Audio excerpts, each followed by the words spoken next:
अस्सलाम वालेकुम नाज़रीन नाज़रीन आज फिर मैं आपको फ्रांस के इलाके नॉर्मंडी के कालवा दो डिपार्टमेंट में लेके आया हूँ और उसका छोटा सा साहली शहर है हॉफ्लोर। आज हम इस शहर के बारे में बात करेंगे। मेरे पीछे आप इस शहर की इमारतें देख सकते हैं नाज़रीन। इन इमारतों का स्टाइल और ये मेरे पीछे जो आपको तालाब नजर आया है, इसको देखने के लिए पूरी दुनिया से सयाह यहाँ पर आते हैं। आज हम इस तालाब और इन इमारतों के बारे में बात करेंगे और इस शहर का घूमकर नज़ारा करेंगे और इसकी एक सरसरी जायजा लेते हैं इस शहर के बारे में। आइए चलते हैं इस शहर के अंदर। नाज़रीन हॉफ्लोर एक फ्रेंच इलाका है जो कि फ्रांस के नॉर्मंडी रीजन में कालवा दो डिपार्टमेंट के अंदर छोटा सा एक शहर पोर्ट सिटी है ये। इसके और लाहौर जो बहुत बड़ी पोर्ट के दरमियान में नॉर्मंडी पुल जो है वो इनके दरमियान में है और दरिया सीन जो है पूरा फ्रांस क्रॉस करके यहाँ इसी शहर के पास आके समुद्र में गिरता है। नाज़रीन ये शहर 1000 साल पुरानी तारीख रखने वाला शहर है। इसके तकरीबन 7000 के करीब रहायशी लोग यहाँ पर रहायश पजीर हैं। इसके आबादी जो है 7000 के करीब है। जब हम शहर की गलियों में घूमते हैं देखते हैं तो हमें ये गलियाँ, ये बाज़ार और ये पुरानी इमारतें कुरून वस्ता के दौर में वापस ले जाती हैं। आप देख सकते हैं किस तरह यहाँ पर रंग बिरंगी पुरानी इमारतें हमें देखने को मिलती हैं। अब हम बात करते हैं इस शहर में जो सबसे मशहूर जगह है, जो सेंट्रल सिटी जिसे कहते हैं, और यहाँ पर स्लेट इमारतें और वो तालाब, पुराना तालाब। ये देखें आपको इमारतें सामने नज़र आती हैं, बिल्कुल मतवाज़ी शक्ल में ये बनी हुई हैं। सारी एक जैसी इमारतें हैं और ये पूरी दुनिया में बहुत मशहूर हैं। और सामने ये तालाब जो है, ये 1681 में इस तालाब को बनाने के लिए शुरू किया गया और 1684 में इसे मुकम्मल किया गया। इस तालाब और इन इमारतों को देखने के लिए पूरी दुनिया से सयाह यहाँ पर आते हैं। आप अंदाज़ा करें कि ये छोटा सा शहर है, 7000 की आबादी वाला शहर है, लेकिन इन इमारतों और इस तालाब की वजह से तकरीबन 5.2 मिलियन लोग यहाँ पर हर साल आते हैं। अब हम इस मकान की बात करते हैं। ये जो आपको सामने यह इमारत नज़र आ रही है, ये ला ल्यूतिनास कहते हैं। ल्यूतिनास लेफ्टिनेंट को कहते हैं। लेफ्टिनेंट यानी ये फाइव चार्ल्स फाइव जो इनका बादशाह था, उसने 14वीं सदी में इस इमारत को अपने लेफ्टिनेंट के लिए बनाया था। ये असल में एक सर्विलांस के लिए ये इमारत बनाई गई थी। इसमें ऊपर एक टावर के ऊपर एक घड़ी लगाई गई थी। उसके अलावा यहाँ पर घंटियां लगाई गई थी। ये पत्थर की बनी हुई इमारत है और यहाँ पर अक्सर मीटिंग्स वगैरह होती थी। वो कर्फ्यू लगाने के लिए जब वो घंटियों को या सायरन को बजाया जाता था, कर्फ्यू लगाया जाता था। और उसके अलावा बुर्गवास जो थे उनको मीटिंग बुलाने के लिए भी उन घंटियों को बजाया जाता था। पत्थर से बनी इस इमारत के अंदर एक छोटा सा स्टूडियो बनाया गया है। उस स्टूडियो में आप पूरी 1000 साल की तारीख देख सकते हैं कि किस तरह 1000 साल पहले ये शहर डेवलप होना शुरू हुआ और आज इस हालत में हमारे सामने मौजूद है। अब हम इस शहर का नज़ारा इसकी छत पर आकर करते हैं। ये बिल्कुल तालाब के सामने ये इमारत मौजूद है। ये हम देख सकते हैं कि यहाँ से तालाब और वो इमारतें कितनी खूबसूरत लगती हैं। और ये बाएं तरफ जो अकेली अलग इमारत है, ये सिटी हॉल है इस शहर का।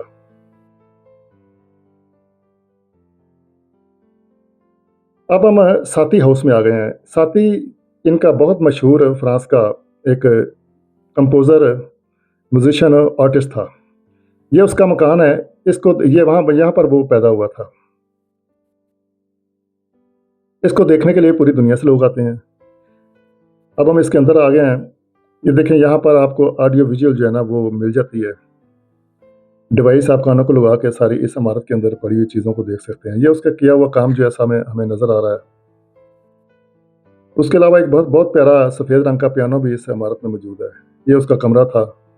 उसी तरह लाइट्स जो है ना, जिस तरह उस दौर में लालटेन्स के ज़रिए जलाई जाती, उसी तरह इन्होंने अब ये लेड लाइट्स की वजह से जलाकर इस कमरे को रौनक रखा हुआ है। ये देखें, ये पियानो और ये एक्सरसाइज मशीन आप देख सकते हैं। इसमें बैठकर पाँव से एक्सरसाइज करते थे और साथ में ये घूमती थी। अब हम एक सांत आतियन 14वीं सदी का बना हुआ चर्च है, उसको देखते हैं, जो कि अब एक म्यूज़ियम, मैरीन म्यूज़ियम ये बना दिया गया। बैरिया का म्यूज़ियम इसे बना दिया गया है। इसके अंदर भी हम जब दाखिल होते हैं तो देखते हैं कि इसके अंदर हमें पूरे 1000 साल की तारीख बहरिया के हवाले से कश्तियों में इस्तेमाल होने वाली चीज़ें, ये मलका बरतानिया जो थी वो यहाँ पर विज़िट करके गई थी इस चर्च का। उसकी तस्वीर 2010 में शायद आई थी, वो तस्वीर उसकी लगी हुई है। ये देखें पुरानी लकड़ की छत है इसकी, लकड़ी की। ये तकरीबन सारी इमारत लकड़ी की ही बनी हुई है।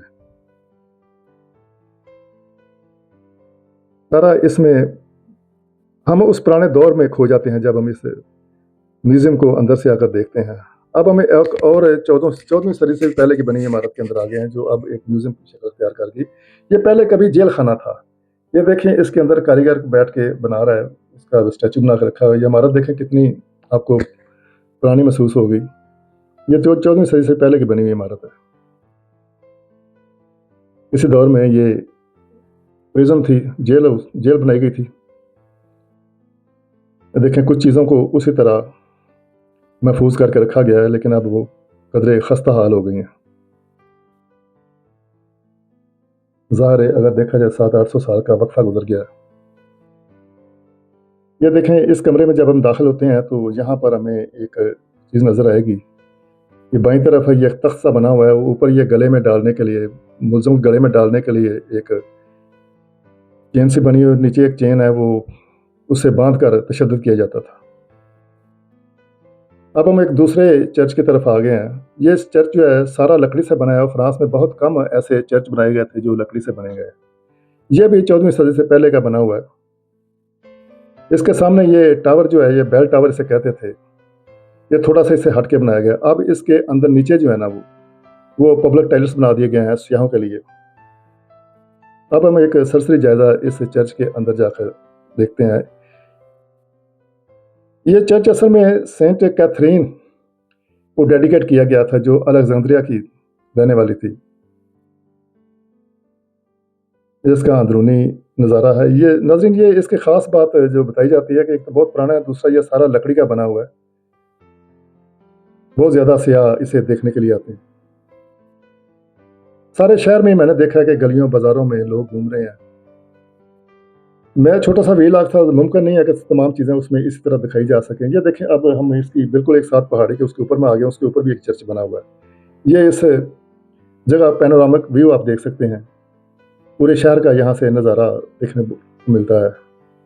बहुत थक गया था जब मैं ऊपर आया था, बहुत ज़्यादा चढ़ाई चढ़ के आया था। वो सामने इसका साहिल नज़र आ रहा है और पोर्ट पैसेंजर शिप खड़ा है। ये कुछ बिल्कुल समंदर के किनारे पर इन्होंने अपने जो इस शहर के मशहूर लोग थे, फनकार और मुख्तलिफ शोबों में जिन्होंने नुमायाँ कारनामे अंजाम थे, उनके यहाँ पर स्टैचू बनाकर रखे गए हैं। नाज़रीन, मैंने ये छोटा सा व्लॉग कोशिश की कि मैंने कुछ चीज़ें आपको दिखा सकूँ इसकी। बहुत कुछ देखने को है इस शहर में। अगर आपको ये व्लॉग पसंद आया तो बराए मेहरबानी से लाइक, सब्सक्राइब और शेयर ज़रूर कीजिएगा, और बेल आइकन का बटन दबाइएगा। खुदा हाफिज़।